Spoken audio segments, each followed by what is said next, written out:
আজকে দুপুর হতেই অটোতে চড়ে চলে আসলাম গরুর হাটে। এটা হচ্ছে কুতুবপুর বাজার গরুর হাট। তো অনেকক্ষণ গরু দেখার পর ভাগিনাদের সাথে করে নিয়ে চলে আসলাম বাড়িতে এসে প্রথমে চলে এলাম জোহরের নামাজ পড়তে। জোহরের নামাজ শেষ করে এসে বাড়িতে এসে অনেকক্ষণ রেস্ট করছি।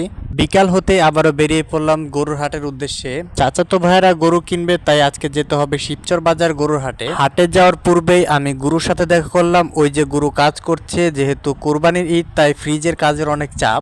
গুরুকে বেশিক্ষণ ডিস্টার্ব না করে বেরিয়ে পড়লাম। অটোতে উঠে বসে চলে আসলাম শিবচর বাজার গরুর হাট। এটা আমাদের এখানে অন্যতম একটি বড় হাট। প্রায় প্রতি কোরবানি ঈদে এই হাটের আয়োজন করা হয়ে থাকে, তাই আমি ঘুরে ঘুরে এখানের গরুগুলোকে দেখতে লাগলাম। আমার পছন্দ সবসময় বড় বড় গরু। আমার চাচাতো ভাইরা এই গরুটা কিনেছে। সবাই মিলে গরুটাকে একটা গাড়িতে তুলে একসাথে রওনা দিলাম। বলতে বলতেই চলে এসেছি বিদায় শিবচর বাজার গরুর হাট। বাড়িতে আসতে সবাই ব্যস্ত হয়ে গেছে গরুটাকে নামানোর জন্য, আর আমি উপরে বসে বসে সবাইকে ভিডিও করছি। গরুটাকে ভালোভাবে নামিয়ে এই জায়গাতে সুন্দরভাবে বেঁধে রাখা হলো।